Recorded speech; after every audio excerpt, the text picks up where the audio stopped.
परमेश्वर के वचनों को महिमा देते हैं।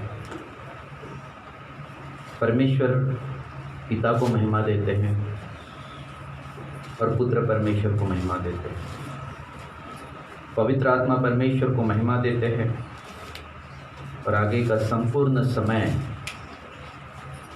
परमेश्वर के हाथ में सौंप देते हैं। आज परमेश्वर हम सबसे वचन के द्वारा बातें करें और ये वचन आज हम सबके बंधनों को तोड़े ताकि हम आशीषित होकर अंश अंश करते बदलते चले जाएं। यही तुझसे प्रार्थना करते हैं। आज हमारे मन में उठने वाली तमाम अंधकार की शक्तियाँ, रुकावट डालने वाली ताकतें यीशु मसीह के नाम से मैं ब्रेक करता हूँ। सारी महिमा आपको यीशु मसीह के सामर्थ्य नाम में प्रार्थना को मांगता हूँ। आमीन। हालेलुया। हम सब आनंदित हैं। कितने आनंदित हैं? आमीन। हालेलुया। क्योंकि आप सभी का मार्च के बाद आज आप कलीसिया में आए हैं। आप सभी का मैं स्वागत करता हूँ। हालेलुया।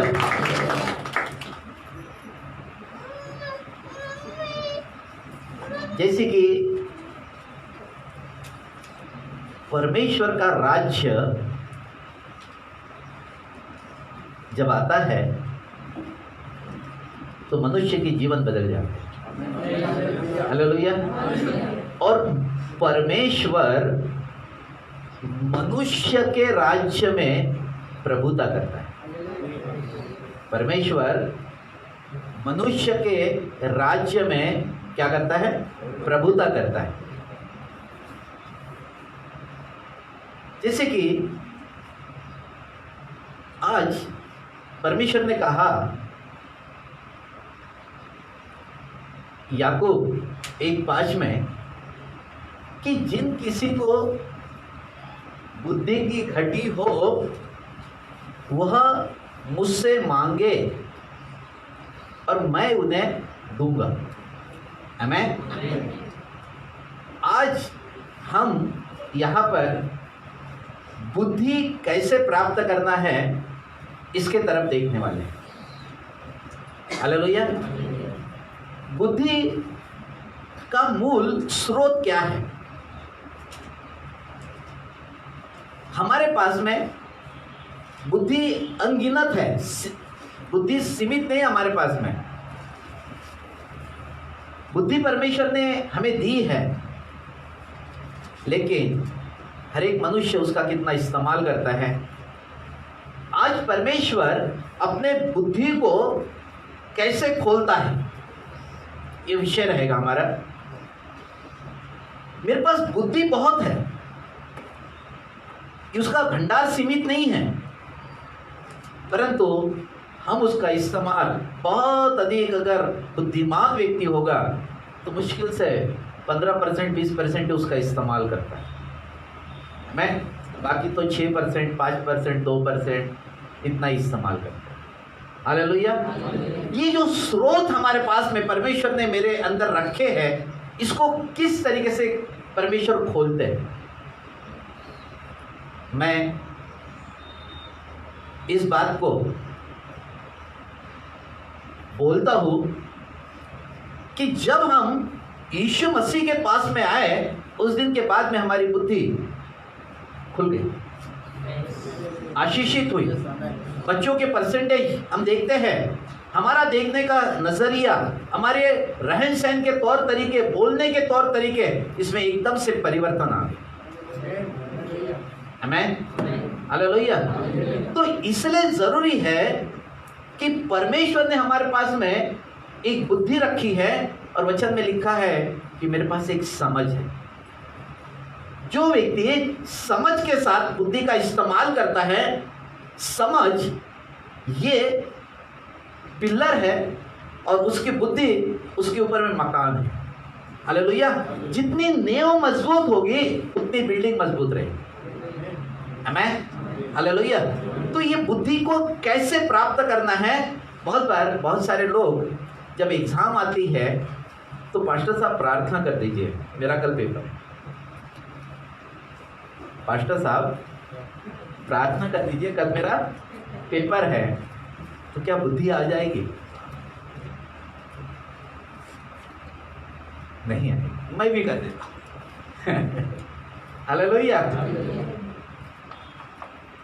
जैसे कि बुद्धि का मूल स्रोत क्या है? बुद्धि जब परमेश्वर देता है, हम पहले वो कहावत बोलते रहते थे, जब परमेश्वर बुद्धि बांट रहा तो तू छन्नी लेकर गया था। क्या बोलते थे? छन्नी लेकर गया था क्या? ये छन्नी वगैरह कुछ नहीं है। आमीन। परमेश्वर खुला करता है सबको, परमेश्वर आजाद करता है सबको। आमीन। तो दीजिए आज हम बुद्धि के स्रोत के लिए 3 महत्वपूर्ण बातें। पढ़ाई वाले बच्चे आज जरा कम ही दिख रहे हैं। नंबर 1, मुझे संघर्ष करना है। आमीन। सेकंड, उसे ग्रहण करना है। और थर्ड, उसको परिवर्तित करना है। आमीन। ये कैसे होगा? 3 बातें, संघर्ष करना, ग्रहण करना और परिवर्तित करना। ये तीनों बातें कैसी होगी आज हम उसके बारे में एक स्टेप बाय स्टेप उसको देखने वाले हैं। आमीन। जैसे कि उदाहरण के तौर पर हम निकाले याकूब की किताब,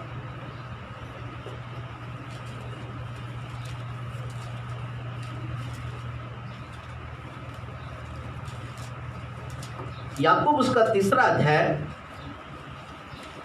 हम 13 से लेके तो 18 तक के पहले इस वचन को पढ़ दें। तुम में ज्ञानवान और समझदार कौन है?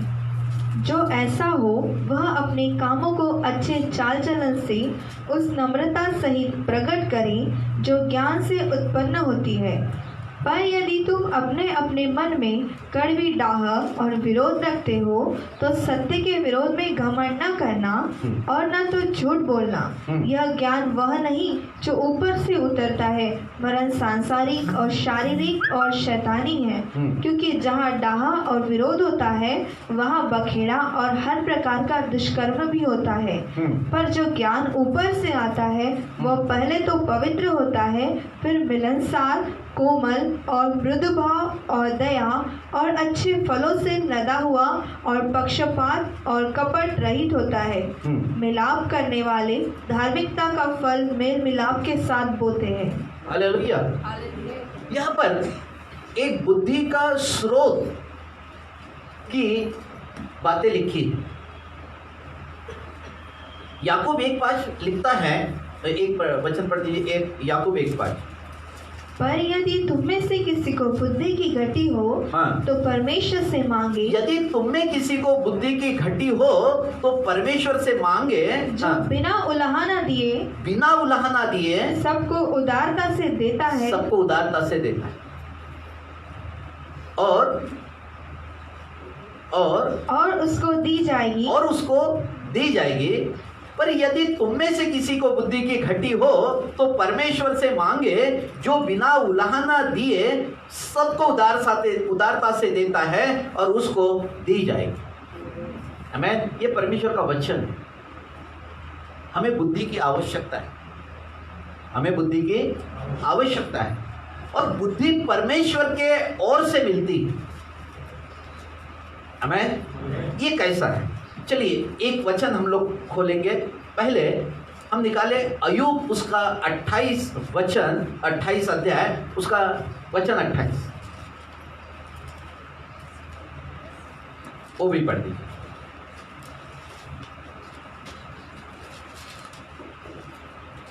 तब उसने मनुष्य से कहा, देख प्रभु का भय मानना यही बुद्धि है, और बुराई से दूर रहना यही समझ है। जो व्यक्ति ये काम शुरू कर देता है उसको परमेश्वर अपने बुद्धि से, अपने प्रकाशन से, अपनी सामर्थ्य से उसको भरना शुरू कर दे। हालेलुया। परमेश्वर का भय मानना यही बुद्धि है और बुराई से दूर रहना यही समझ है। हम दोनों साथ में मिलकर चलाते हैं। बुराई भी साथ में रहती है और भलाई भी साथ में रहती है। और जब बुराई और भलाई दोनों साथ में रहेगी तो विजय किसकी होगी? आमीन। ये मैं प्रश्न आपके ऊपर में छोड़ता हूं। हालेलुया। क्योंकि जब तक मैं पवित्रता का जीवन न बिताऊं, देखिए हमारे लिए यीशु मसीह ने उस कलवरी के क्रूस पर इसलिए प्राणों को दिया कि हम जीवन पाए और बहुतायत से जीवन पाए। चोर लगा है चोरी करने, घात करने, नाश करने, परंतु यीशु मसीह कहते हैं कि मैं तेरे लिए जीवन लेकर आया हूं और बहुतायत से जीवन देने आया हूं। हालेलुया। तो मुझे, क्योंकि चोर यहां पर है, उसकी सामर्थ्य यहां पर है, शैतान अंधकार की शक्तियां यहां पर कार्य कर रही है, सारी चीजें यहीं पर काम करेंगे, लेकिन उसमें से मुझे जीवन को बाहर निकालना है। हालेलुया। और जीवन है परमेश्वर। अगर मैं बुराई से अभी भी अलग नहीं हो रहा हूं तो मैं किसको धोखा दे रहा हूं?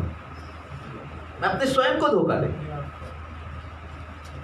मैं आशीष प्राप्त नहीं कर पाऊंगा, मैं वो आत्मा से प्रार्थना नहीं कर पाऊंगा, मैं वो आत्मा से आराधना नहीं कर पाऊंगा। वचन में लिखा है परमेश्वर ऐसे आराधकों को ढूंढता है जो आत्मा और सच्चाई से उसकी आराधना करते हैं। हालेलुया। अगर आत्मा और सच्चाई का जीवन नहीं है तो हम उसको धोखा दें, उसको भी दे दें और मेरे को, स्वयं को भी देंगे। हालेलुया। इसलिए प्रियो, सत्य यह है कि परमेश्वर का भय मानना जरूरी है। हालेलुया। परमेश्वर का भय मानना यही बुद्धि है और बुराई से दूर रहना यही समझ होना चाहिए। नहीं, ये बुरा है, मेरे अंदर में से एक आवाज निकलनी चाहिए कि नहीं, ये गलत है, मैं इसके पीछे नहीं जाऊंगा, मुझे अलग हो जाना है यहां से। हालेलुया। जब तक हम ये नहीं करेंगे तब तक के हम परमेश्वर से कुछ भी प्राप्त नहीं कर सकते। आमीन। हालेलुया। हालेलुया। इसका अर्थ कि मुझे संघर्ष करना है। मुझे क्या करना है? संघर्ष करना है। सेकंड, मुझे अच्छी बातों को ग्रहण करना है। आमीन। और उस ग्रहण करने के बाद में उसको परिवर्तित कर देना है। हालेलुया। यही से आपके बुद्धि का स्रोत शुरू हो जाए। आमीन। पहला कुरिन्थियों उसका पहला अध्याय वचन 3 से लेके 5 तक के हम लोग पढ़ेंगे। पहला कुरिन्थियों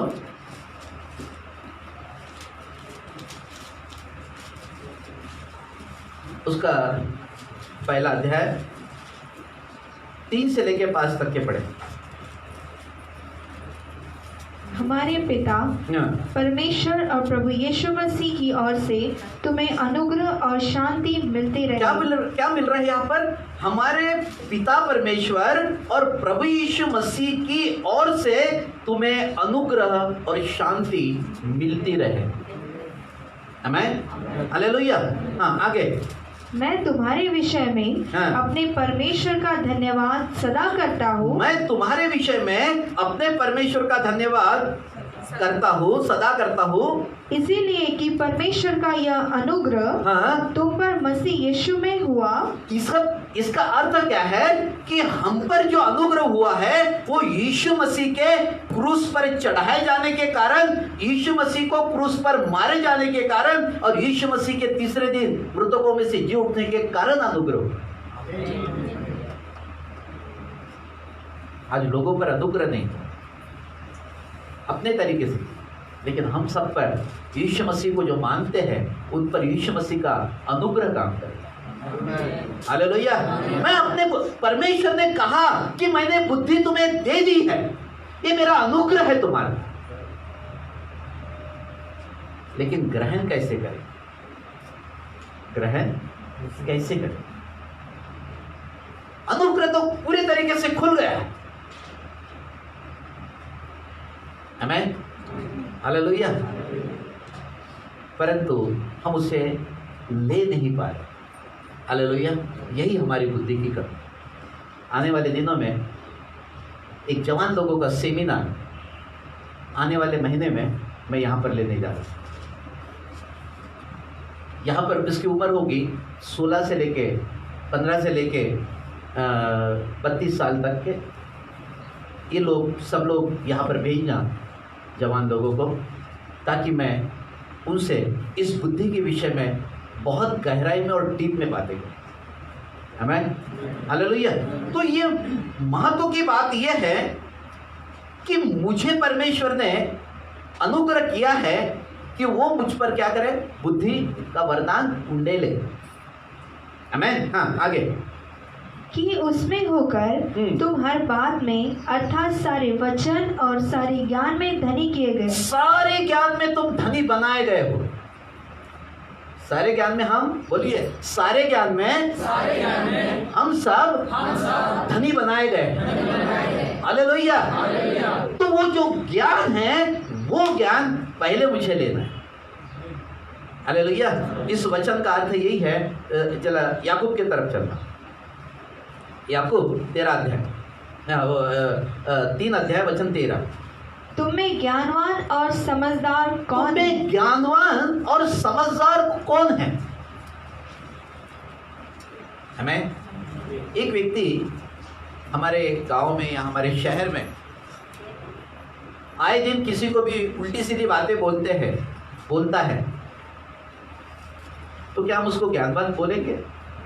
क्या बोलेंगे? मूर्ख है। परंतु एक व्यक्ति ज्ञानवान है ये कैसे जानेंगे? एक व्यक्ति उसके पास बुद्धि है ये हम कैसे जानेंगे उसको? हमें उसके शब्दों के, हमें हालेलुया। तो निश्चय परमेश्वर, फिर से वचन पढ़े। हाँ, तुम में ज्ञानवान और समझदार कौन है? तुम में ज्ञानवान और समझदार कौन है? जो ऐसा हो वह अपने कामों को अच्छे चाल चलन से हाँ, उस नम्रता सहित प्रकट करे हाँ, जो ज्ञान से उत्पन्न होती है। हाँ, हालेलुया। ज्ञान नम्रता सहित उसको क्या करना है? पेश करना। देखिए, एक बात ख्याल में रखें, अगर बुराई के बदले अगर मैं बुराई कर रहा हूं तो कोई काम, बहुत अच्छा काम नहीं किया, जरूर उसकी गलती है, मैं बिल्कुल सही हूं। लेकिन रे का जवाब अगर मैं बे से दे रहा हूं, इसका कोई बड़ा काम नहीं हुआ। आमीन। मैं शांत होकर उसके लिए प्रार्थना करूं, यही सबसे अच्छा कदम है। आमीन, हालेलुया। तो नीचे फिर से वो 13 ही वचन पढ़ना और उसके बाद में रुक जाना। हाँ, तुम में ज्ञानवान और समझदार कौन है? हाँ, जो ऐसा हो हाँ, वह अपने कामों को अच्छे चाल चलन से उस नम्रता सहित प्रकट करे हाँ, जो ज्ञान से उत्पन्न होती है। जो ज्ञान से उत्पन्न होता है। हालेलुया। मुझे प्रकट करना है उस बुद्धि को, मुझे प्रकट करना है परमेश्वर के उस वचनों को, मुझे प्रकट करना है परमेश्वर की बातों को, मुझे प्रकट करना है पढ़ाई के क्षेत्र में। जो भी मैं पढ़ाई कर रहा हूं, बहुत आपका मन बहुत सामर्थ्यवान बन गया है। हालेलुया। मेरा उद्धार कहां पर हुआ था? आत्मिक बातों पर। आत्मिक बातें कौन सी मेरे अंदर में? मेरा आत्मा। किसने बोला तेरा आत्मा बता? किसने बोला तेरा मन बता? हम दिखा पाएंगे? नहीं। इसका अर्थ कि जो ऊपर से आई थी उसका उद्धार हुआ था और मेरे शरीर में पापों की क्षमा मिली थी। हालेलुया। अब आपका मन और आपकी आत्मा उद्धार प्राप्त की हुई शक्ति है आपके अंदर। हालेलुया। वो परमेश्वर के अनुग्रह के द्वारा आपको मिली है, तो निश्चय मैंने उसका इस्तेमाल करना। हालेलुया।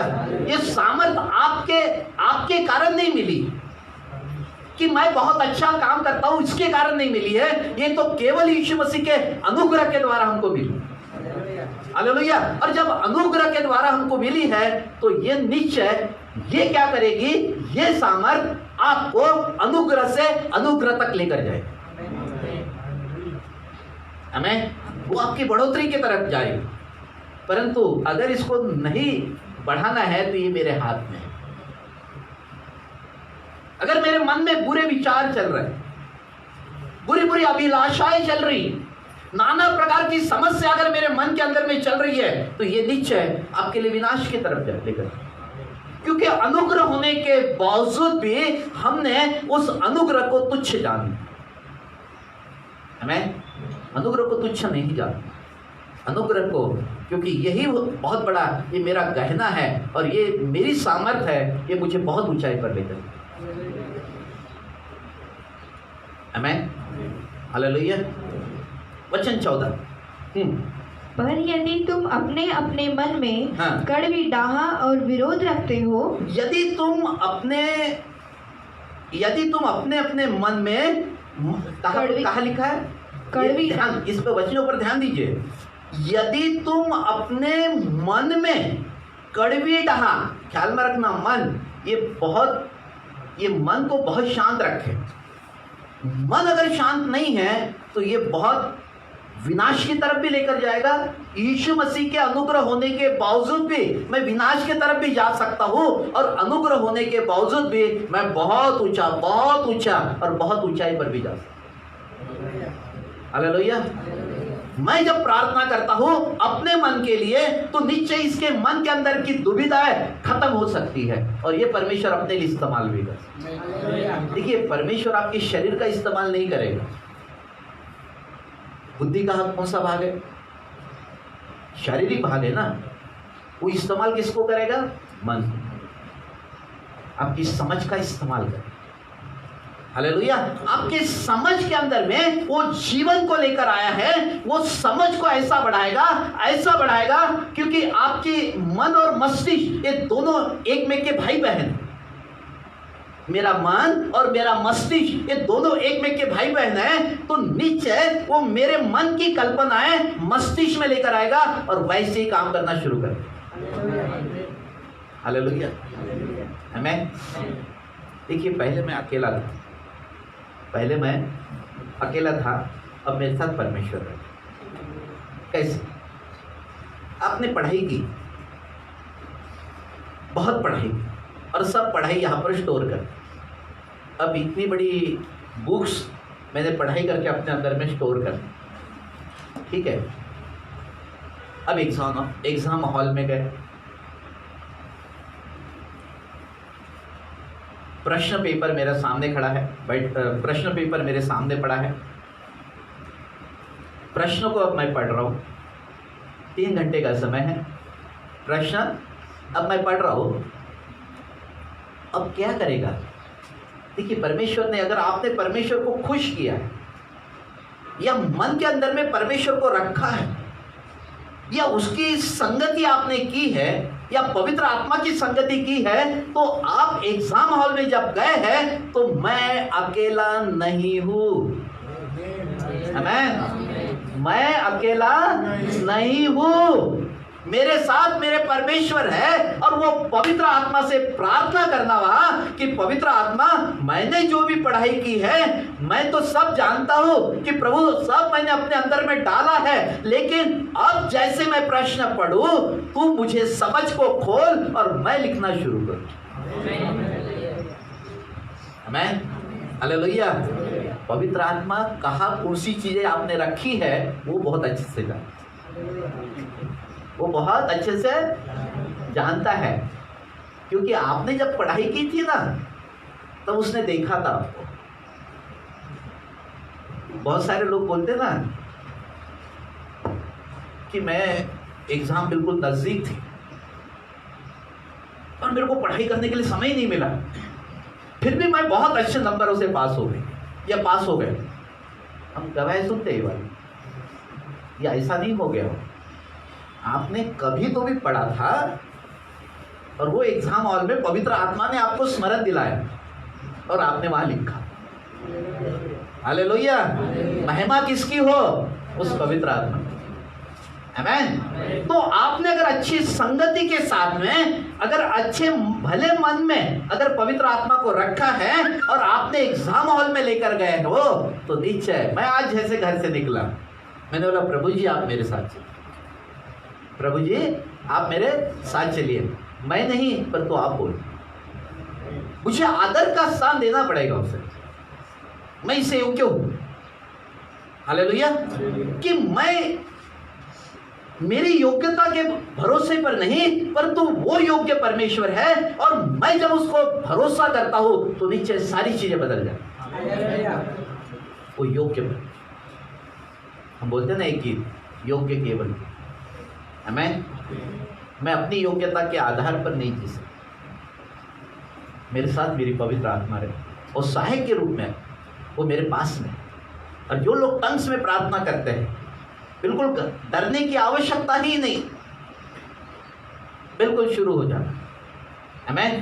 परमेश्वर आपके लिए बहुत अच्छा युद्ध लड़ने के लिए देगा। हालेलुया।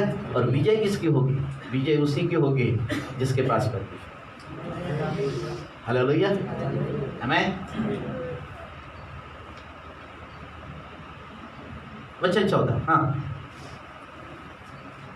पर यदि तुम अपने अपने मन में कड़वी डाहा अपने मन में कड़वी डाहा और विरोध रखते हो तो सत्य के विरोध में घमंड न करना, सत्य के विरोध में घमंड न करना और ना तो झूठ बोलना। ये मेरी भावना है। कौन सी? कड़वी डाहा, विरोध, घमंड, झूठ बोलना। क्या यहां पर परमेश्वर रहेंगे? क्या पवित्र आत्मा रहेंगे वहां पर? आमीन। तो निश्चय पवित्र आत्मा को प्रसन्न करें, पवित्र आत्मा कैसे खुश रहे मुझसे, इसके तरफ अधिक ध्यान देने की आवश्यकता। हालेलुया। और जितना खुश आप पवित्र आत्मा को करते हैं, परमेश्वर आपको ऊंचाई पर लेकर जाता है। आमीन। हालेलुया। तो निश्चय अब मुझे करना यह है कि मैं, अभी देखिए उदाहरण के तौर पर, घर में हम जीवन कैसा बिताते हैं। चलो ये पढ़ाई वाले बच्चे तो ठीक है, लेकिन हमारा घर का जीवन कैसा है? पूरी दिन भर तुमने क्या खाया, तुमने क्या पिया, तुमने कौन से कपड़े पहने, तुम्हारे घर में क्या क्या चीजें हैं, ये तो दिख ही रही ना, ये सारी बातें दिख रही। पूरा दिन भर हम इसी विषय पर बोलते रहते हैं। दिन भर क्या करते हैं? खाना बनाना है, खाना बनाना है, खाना बनाना है, खाना बनाना है, कपड़े पहनना है, कपड़े पहनना है, ये घर में ये सामान लेना है, वो सामान लेना है, ऐसा करना, वैसा करना, वैसा। अरे कभी परमेश्वर का भी नाम ले लिया, परमेश्वर का नाम ले लिया।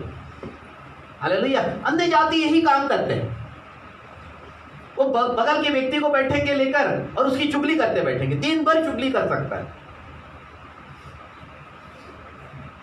दिन भर अगर दो औरतें, मैं आपको नहीं बोल रहा हूं, मैं अविश्वासियों की बातें बता रहा हूं, दो औरतें अगर बैठ गई, अगर उनके बीच में चुगली का काम डाल लीजिए, वो दिन भर चुगली कर सकती है, क्योंकि बुराई करते समय कैसा जाएगा पता नहीं चलेगा।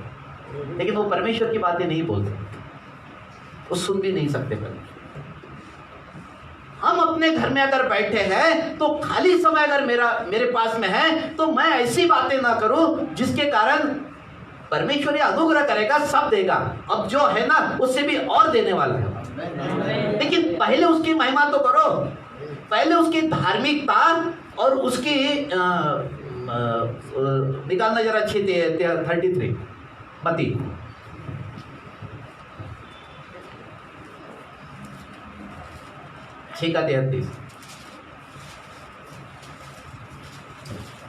क्योंकि अन्य जाति, इसलिए पहले तुम परमेश्वर के राज्य और उसके धार्मिकता की खोज करो, पहले तुम परमेश्वर के राज्य और उसकी धार्मिकता की खोज करो, तो ये सब वस्तुएं भी तुम्हें मिल ये जाएंगी। सब वस्तुएं तुम्हें मिल जाएंगी।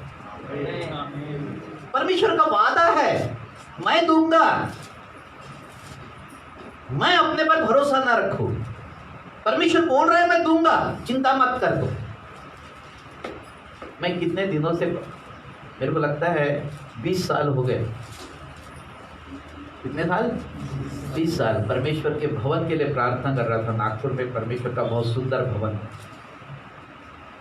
मैं मेरे को लगता है ये मेरे साथ में जो नागपुर का जो एक ग्रुप है, एक मध्यस्थी की प्रार्थना फ्राइडे या सैटरडे के दिन हम लोग करते हैं नागपुर, उसको 10 साल हो गए।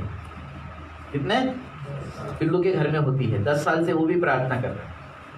मैं उत्तर का मिला मालूम है कल, और प्लॉट ले लिया और टोकन अमाउंट भी दे दिया।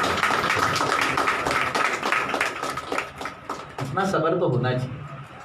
बना के क्यों बिगाड़ा? अरे नहीं, सब्र होनी चाहिए। परमेश्वर देगा।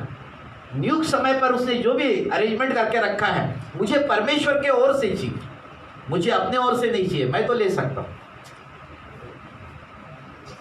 मुझे परमेश्वर का अनुग्रह के द्वारा चाहिए।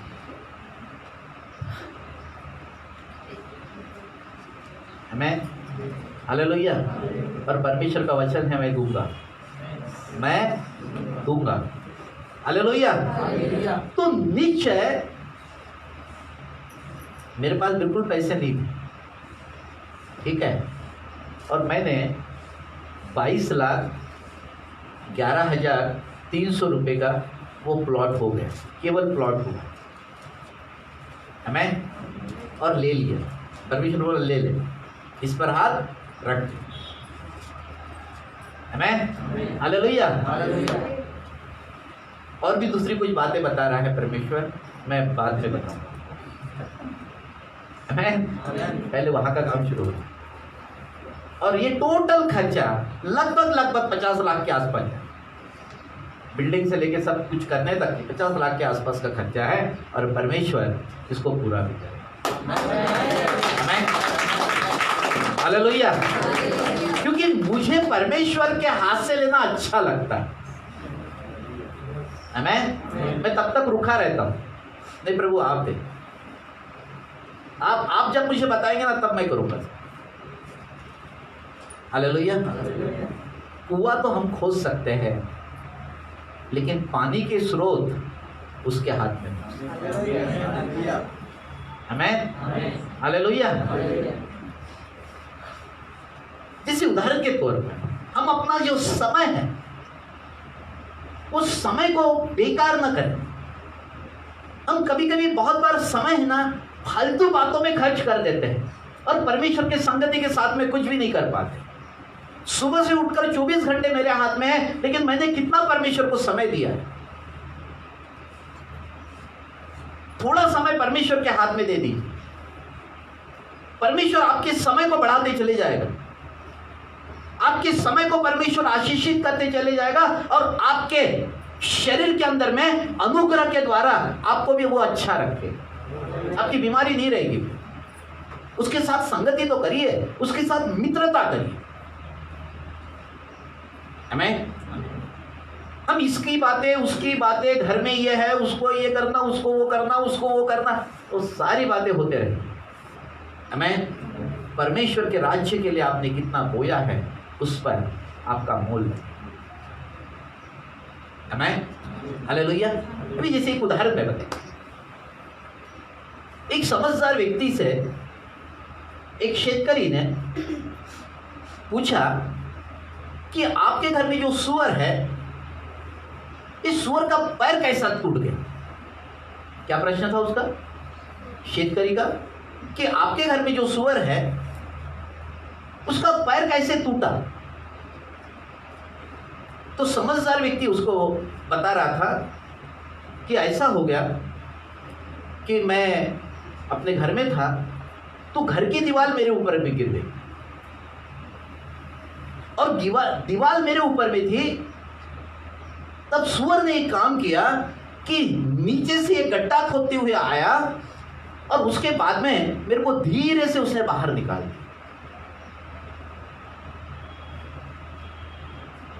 तब शेतकरी पूछ रहा था कि वो तो बात ठीक है, लेकिन उसका पैर कैसे टूटा? क्योंकि पैर टूटने का प्रश्न नहीं, उत्तर नहीं मिला उसको। फिर उसने फिर पूछा कि उसका पैर कैसे टूटा। फिर उसने दूसरा एक कारण बताया कि ऐसा हो गया कि मेरे घर में आग लग गई और जो दरवाजा था वो बाहर से बंद था और हम लोग सब लोग अंदर थे। तब एक पानी का ड्रम उस दरवाजे के पास में पड़ा था, तो सुअर ने अपना बल लगाकर वो ड्राम पर पूरा ये किया और वो ड्राम को ढकेल दिया। वो ड्राम दरवाजे पर गिरा, दरवाजा खुल गया और हम सब बाहर आ। फिर शेतकरी पूछ रहा है कि पैर कैसा टूटा?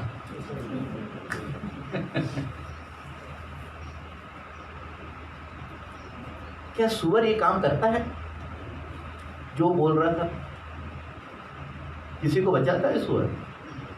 तो कुत्ता बचाता, लेकिन सुअर कभी नहीं बचा। ये भी सही नहीं बता रहा और वो पूछने वाला भी सही नहीं कर रहा। आमीन। हम जब फालतू की बातें करते हैं तो उसका कोई मतलब ही नहीं रहता है, ऐसी ही बातें हवा में चलते रहते। आमीन। क्या खाया? अरे रोज ही खा रहा है। क्या पिया? अरे रोज ही पी रहा है। और जिस घर में रहता है वो घर में सारी चीजें तेरी है, उसको बताने की जरूरत क्या है? आमीन। तो ये समय जो है, ये समय मेरा बहुत कीमती समय है और मैं परमेश्वर के लिए उस समय का इस्तेमाल करूं। आमीन। अगर इसी तरीके से अगर बातें बोलते रहेंगे तो बुद्धि कहां से मिलेगी? बुद्धि कैसे मिलेगी? हालेलुया। आमीन। परमेश्वर जो बुद्धि देता है, चलिए वचन 15 और 16 पढ़े। हाँ चलिए पहले 15 पढ़ दीजिए। परमेश्वर ने ये इस संसार की हम जो भावनाओं में बह रहे हैं, ये भावनाएं है क्या?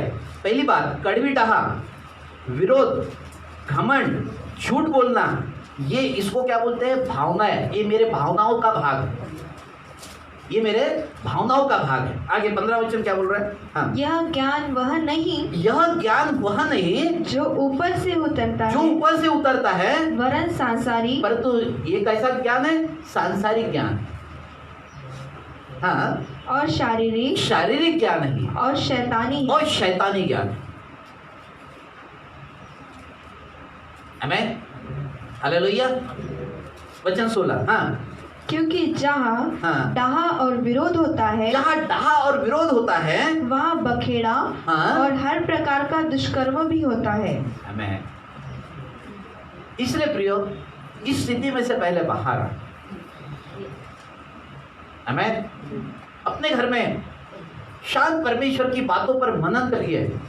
कहीं उदाहरण वहां पर है, कितने परमेश्वर ने कितने लोगों को चंगा किया।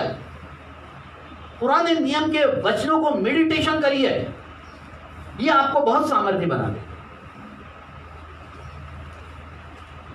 मैं घंटों मेडिटेशन कर सकता हूं, मैं घंटों सोए सोए परमेश्वर के साथ में प्रार्थना में लगे रहता हूं, घंटों में परमेश्वर के वचनों के ऊपर मैं मेडिटेशन कर सकता हूं। हालेलुया। क्योंकि मैंने अपने प्राणों को उसके साथ में जोड़ दिया। मैं जब भी अपनी स्विच ऑन करता हूँ तुरंत शुरू हो जाता है। हालेलुया। हम सब एक ही जगह से आए, हम सब उसी जगह से आए। मेरा बचपना था, मेरी जवानी थी, मेरा बुढ़ापा होगा और मुझे स्वयं। हालेलुया। सब हम वहीं से आए हैं, लेकिन अपने आप को तैयार करने की आवश्यकता।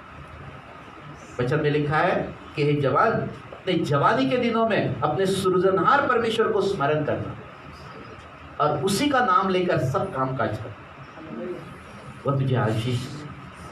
हालेलुया। आमीन। जैसे कि वचन 17। हाँ।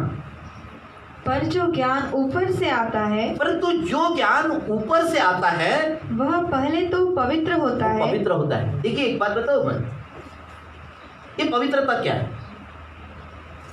उदाहरण के तौर पर सुलेमान राजा के बारे में अगर देख लेते हैं, सुलेमान राजा के पास बुद्धि नहीं थी, परंतु वो राजा जरूर था। जब परमेश्वर उससे खुश हुआ तो परमेश्वर ने उससे कहा था कि तुझे जो मांगना है मुझसे मांग ले। तब सुलेमान राजा ने धन मांग सकता था, भाई परमेश्वर उससे प्रसन्न हुआ है और सुलेमान राजा को बोल रहा है कि तुझे जो मांगना है मुझे मांग ले। तब वो हो सकता कि धन मांग ले, इसकी तो कमी होती है सबके पास। हमें राज्य की सुरक्षा मांग सकता था, या राज्य में सभी लोग आशीषित हो जाए, ये बोल सकता था, परंतु उसने कुछ भी नहीं मांगा। उसने बोला प्रभु मुझे बुद्धि दे दे और समझ, ताकि मैं तेरा राज्य संभाल सकूं। हमें उसने क्या मांगा? बुद्धि मांगा। तो परमेश्वर से खुश हो गया कि तूने ना तो मुझे धन मांगा, ना दौलत मांगी, ना रुपया पैसा मांगा, ना सोना चांदी मांगा, और तूने कुछ नहीं मांगा, ना अपने राज्य की सुरक्षा मांगा, केवल तूने बुद्धि मांगा है। तो मैं इस बुद्धि के द्वारा तुझे धन और संपत्ति इतनी दिया करूंगा कि तू रख नहीं पाए। और वचन में लिखा है कि उस समय के राजा के जितने भी राजा थे उसमें सुलेमान बहुत बुद्धिमान राजा हुआ और बहुत सामर्थ्य राजा था, और बहुत उसके पास में रुपया पैसा धन दौलत उसके राज्य में बहुत आय से। किसके कारण? बुद्धि।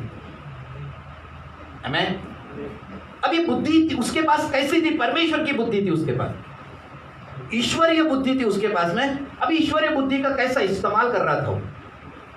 एक उदाहरण के तौर पर वहीं पर लिखा है, अगर आप पहले राजा 3 अध्याय के अंदर में अगर आप पढ़ोगे, मेरे को लगता है 16 से आगे अगर आप पूरा पढ़ना शुरू कर दे तो वहाँ लिखा है कि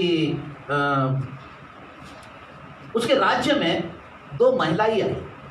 ये दोनों महिलाएं वेश्या थी, और इन दोनों को 2 लड़के हुए, एक लड़का दोनों को हुआ, और ये बच्चे पढ़ रहे थे। एक दिन रात को सोने में एक महिला उस बच्चे के ऊपर में आने के कारण वो बच्चे की मृत्यु हो गई। एक बच्चे की क्या हो गई? मृत्यु हो गई। तब उसने क्या किया, जब वो सुबह उठी तो उसने देखा कि मेरे ही कारण मेरा बच्चा मर गया।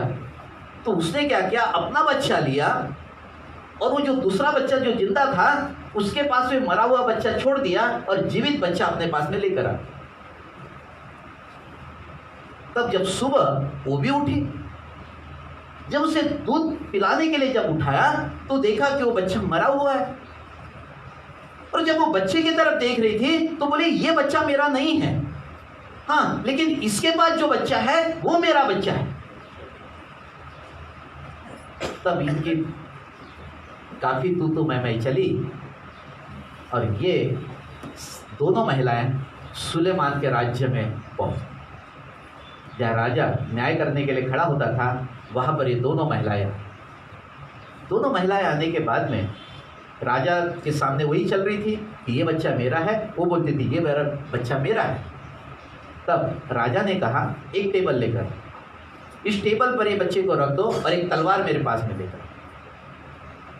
बोले ये बच्चे को मैं 2 टुकड़े कर दूंगा, एक तुझे दूंगा एक तुझे दूंगा।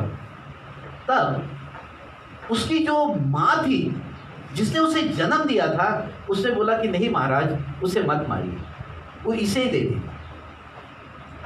परंतु वो बच्चा जिसका नहीं था वो बोल रही थी कि नहीं इसके 2 टुकड़े कर।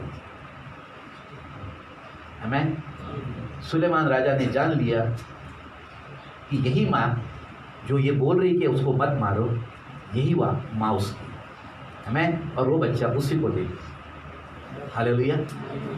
ईश्वरीय बुद्धि का सही समय पर इस्तेमाल करना। परमेश्वर आपको प्रकाशन के द्वारा, समझ के द्वारा आपके अंदर में उस बुद्धि को डालते रहेगा, और वैसे वैसे आप डिसीजन लेना शुरू करोगे और आपके जीवन पर आशीषें बढ़ते चलेंगे। मैं हालेलुया। समय लगता है, 20 साल लगे मेरे को, आमीन। आपको भी समय लगे, आमीन। हाँ, चलिए वचन 17। पर जो ज्ञान ऊपर से आता है, परंतु जो ज्ञान ऊपर से आता है वह पहले तो पवित्र होता है, हाँ, फिर मिलनसार, वो पहले क्या होता है? पवित्र होता है। फिर मिलनसार, कोमल। पवित्रता बहुत जरूरी है। परमेश्वर का भय मानने से आती क्या है? पवित्रता। आपके शरीर प्राण आत्मा में शुद्धता, आमीन, हालेलुया। सेकंड, मिलनसार होता है। मिलनसार मतलब सबसे मिलता है, वो पक्षपात नहीं करता, मिलनसार होता है। हाँ, वह कोमल होता है, उसका जो शब्द होगा बहुत नम्र होगा, बहुत दीन होगा, आमीन। मृदु भाव, नरमाई से पेश आता है। मृदु भाव होता है, नरमाई से क्या होता है? पेश आता है। दयावान होता है, दया कर देता है, आमीन। अच्छे फलों से लदा होता है। क्या होता है? अच्छे फलों से लदा होता है। सातवां, पक्षपात नहीं करता। पक्षपात नहीं करता इसका मतलब ये मेरा ये तेरा है, ये नहीं करता, आमीन। कपट रहित होता है, कपट नहीं करता। मुखौटा नहीं ओढ़ लेता है, अपने चेहरे पर मुखौटा नहीं, बोलना अलग करना अलग, मुखौटा ओढ़ना, आमीन। और मेल मिलाप करता है, हालेलुया। अगर ये बातें अगर हमारे अंदर में आ रही है, हमें बुद्धि से कोई नहीं रोक सकता, हालेलुया। परमेश्वर कैसे चंगाई देता है इसकी समझ मुझे चाहिए। परमेश्वर कैसे काम करता है इसकी समझ मुझे चाहिए। परमेश्वर कैसे बोलता है, उसके काम करने के तौर तरीके कैसे हैं, वो कैसे प्रार्थना का उत्तर आपको देता है, इसकी समझ आपके पास जरूरी है, क्योंकि इसी के द्वारा परमेश्वर आपके जीवन में काम करता है, हालेलुया, आमीन। क्योंकि ये बातें जब आपके अंदर में आएगी तो निश्चय आपके अंदर में बुद्धिमत्ता काम करना शुरू करेगी, बुद्धि काम करना शुरू करेगी, हालेलुया। हम शैतान के सामने घुटने ना टेकें, शैतान के सामने घुटने ना टेकें। हम परमेश्वर की महिमा के शब्द तो बोलते हैं, जब टेकने की बात आती है ना तो शैतान के सामने घुटने टेकते, हालेलुया। दोनों को साथ में लेकर चल, प्रेमी है ना हम लोग, शैतान को भी साथ में लेकर चलते और परमेश्वर को भी साथ में, आमीन। दोनों तबले पर हाथ रख देते, हालेलुया। तबला तो ठीक है, दोनों हाथों से ही बजता है, लेकिन परमेश्वर का कार्य, हम जब परमेश्वर की महिमा करते हैं तो परमेश्वर के साथ नहीं बढ़ते, हालेलुया, आमीन। पवित्रता, शुद्धता और परिपक्वता, ये तीनों चीजें जीवन के अंदर में जरूरी, हालेलुया। और बुद्धि जब प्राप्त करते हैं आप, तो सबसे पहली बात संघर्ष करना, आमीन।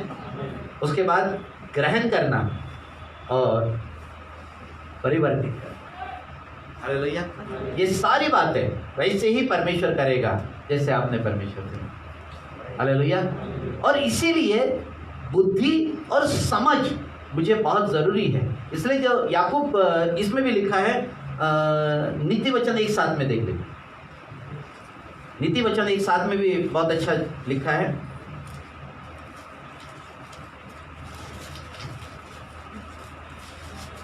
वचन 7, यहोवा का भय मानना हाँ, बुद्धि का मूल है। यहोवा का भय मानना बुद्धि का मूल है। बुद्धि और शिक्षा को हाँ। मूढ़ ही लोग तुच्छ जानते हैं। बुद्धि और शिक्षा को मूर्ख लोग ही तुच्छ जानते हैं, हालेलुया। बुद्धि को तुच्छ न जाने। एक बात और भी ध्यान में रखना, अगर बच्चे पढ़ाई करना चाहते हैं तो उसको पूरे तरीके से पढ़ने दें, उसकी पढ़ाई आप बीच में मत रोकिए, क्योंकि पढ़ाई करने से उसका व्यक्तित्व ऊंचाई पर जाता है, उसकी सोच में परिवर्तन आता है। उस बच्चे को जितना पढ़ना चाहता है उसको अवश्य पढ़ने। हमें पढ़ाई का थोड़ा सा खर्चा आएगा, जरूर आएगा, परमेश्वर से मांगे, परमेश्वर अनुग्रह प्रदान करेगा। लेकिन उस बच्चे को पढ़ाई के समय में, क्योंकि बिना पढ़ाई से हमारा व्यक्तिगत जीवन के अंदर में परिवर्तन नहीं है। सोच विचार की क्षमता अगर बढ़ती है आपकी, वो आपके पढ़ाई के कारण बढ़ती है, आपके विचारों में परिवर्तन आता है। हालेलुया। जितने बच्चे पढ़ते हैं उसको पढ़ने दीजिए, चाहे वो लड़की हो चाहे लड़का हो, सबको पढ़ाना बहुत जरूरी है। आमीन। और इसीलिए क्योंकि हम बुद्धि को प्राप्त कर रहे हैं, यहाँ बुद्धि परमेश्वर देना चाहता है, लेकिन कभी कभी हम बहुत बार कभी कभी क्या करते हैं ना कि नहीं ये लड़की है करके इसको नहीं ज़्यादा अच्छा नहीं पढ़ाना है, हाँ लड़के को अच्छे पढ़ाएं।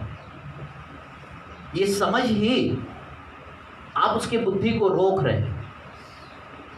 अभी एक उदाहरण मेरे पास में, एक लड़का और एक लड़की उनको थी,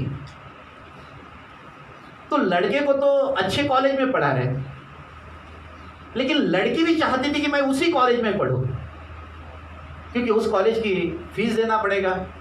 जिस कॉलेज में इसको डाला था वहां पर फीस नहीं थी, तो लड़के को जहां फीस नहीं देना पड़ता था वहां डाल दिया, और लड़के को जहां फीस देना है वहां डाल दिया। दोनों चले, लेकिन लड़की की इच्छा थी, भैया बोले मेरे को उसी कॉलेज में। मैंने बोला बेटा ऐसा है कि पैसे वगैरह नहीं होंगे घर में, करके ऐसा किया होगा। अब हुआ क्या, लड़की पढ़ती चले गई और ऊंचाई पर पहुंच गई, परंतु लड़का उसी कॉलेज में फेल हो गया। पहले साल फेल हो गया, दूसरे साल में उसको वहां से निकाल दिया, और उसको फिर जो कॉमर्स में उसको कुछ करना था वो कॉमर्स उसके लिए कॉमर्स में लेकर आ गए, और फिर उस लड़की को बढ़ाया। लड़की की पढ़ाई कंप्लीट हो गई, उसको गवर्नमेंट सर्विस लग गई और ऊंचाई पर। लड़का जैसे तुलना मत करें। हालेलुया। कोई भी व्यक्ति है, लड़की हो चाहे लड़का हो, उसमें तुलना मत करिए। जो वहाँ पढ़ना चाहता है, अपना योग्यता कितनी है, वहाँ कॉलेज में पैसा कितना लगेगा, उसका एक कैलकुलेशन बनाइए और वो हिसाब से उसको पढ़ाई शुरू करिए और पढ़ाइए बच्चों। इसी से बुद्धि मिलती है। हम बुद्धि को रोक न दें। अगर आप पढ़ाई छोड़ दी है, आपकी बुद्धि तो रुक गई ना, फिर मैं बोलता हूँ बुद्धि को जंग चढ़ गया। आमीन। हालेलुया। तो निश्चय उसको रोकिए मत, उसको पढ़ने दीजिए जितना पढ़ते हैं। हालेलुया। यही से हम बुद्धि को प्राप्त करते हैं। हालेलुया। इसलिए प्रियो, बुद्धि परमेश्वर से मांगे, परमेश्वर देने के लिए देंगे। उससे अच्छे बोलिए, उसको प्रार्थना करिए, वैसे ही जीवन बताइए। वचन में लिखा है परमेश्वर का भय मानना यही बुद्धि है, और बुराई से दूर रहना यही सब। हालेलुया। अपने परमेश्वर से बुद्धि मांगे, क्योंकि यह अनुग्रह हम पर इसलिए हुआ है कि यीशु मसीह ने उस कलवरी के क्रूस पर अपने प्राणों को दिया ताकि हम जीवन प्राप्त करें। हालेलुया।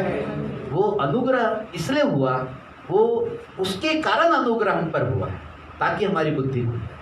हालेलुया। तो निश्चय परमेश्वर आज हमें बुद्धि देना चाहता है और हम उससे मांगे। हालेलुया। आइए प्रिय, अपनी आंखों को बंद करें, अपने स्थानों पर खड़े हो जाए।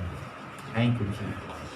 ओ रिबाना का सोखोरी आरा बाबा, ओ शबेनी की अलग स्टोरी आरा बाका थाला रहा, ओ शंथारी बीबी बीबी पी आरा बाका जोरी आला बाका, अस्तोनी की अंथाला राना बा शकेलेरी बी की अंथाला राना। ओ पिता, हम धन्यवाद देते हैं। ओ पुत्र परमेश्वर, हम आपको धन्यवाद देते हैं। ओ पवित्र आत्मा परमेश्वर, हम आपको धन्यवाद देते हैं। प्रभु जी, हम जानते हैं कि आप बुद्धि के स्रोत हैं, आप ही बुद्धि के स्रोत है प्रभु जी। याकूब 1:5 में लिखा है कि जिनको बुद्धि की घटी हो वो मुझसे मांगे, मैं बिना उल्हाना किए उसे उदारता से देता हूँ। ओ प्रभु जी, अनुग्रह करें, अपने बच्चों पर अनुग्रह करें प्रभु। प्रभु आज हर एक को यीशु के नाम से ब्लेस करे, यीशु के नाम से आशीषित करे प्रभु जी। यीशु के नाम से प्रभु मैं तेरी सामर्थ्य यहाँ पर उंडेलता हूँ प्रभु जी, बुद्धि की सामर्थ्य इनको यहाँ पर उंडेलता हूँ प्रभु जी। प्रभु वचन में लिखा है याकूब 28:28 में कि परमेश्वर का भय मानना यही बुद्धि है और बुराई से दूर रहना यही समझ है। हाँ प्रभु जी, इन्हें बुराई को दूर रहने के लिए समझ दे प्रभु जी, ताकि इनकी बुद्धि बढ़ते रहे और तेरा भय इनके जीवन के अंदर में बना रहे प्रभु जी। मैं यीशु के नाम से इन सभी को यीशु के नाम से ब्लेस करता हूँ, आशीषित करता हूँ प्रभु जी। ओ सारी बातों के लिए तुझे धन्यवाद देता हूँ, सारी बातों के लिए तुझे धन्यवाद देता हूँ। आपने अनुग्रह किया, मैं धन्यवाद देता हूँ। आपने दया की, प्रभु मैं धन्यवाद देता हूँ। आपने इन्हें बुद्धि और समझ की आत्मा से भरा, प्रभु मैं धन्यवाद देता हूँ। सारी महिमा आपको मिले, यीशु मसीह के सामर्थ्य नाम में प्रार्थना को मांगता हूं। आमीन और आमीन।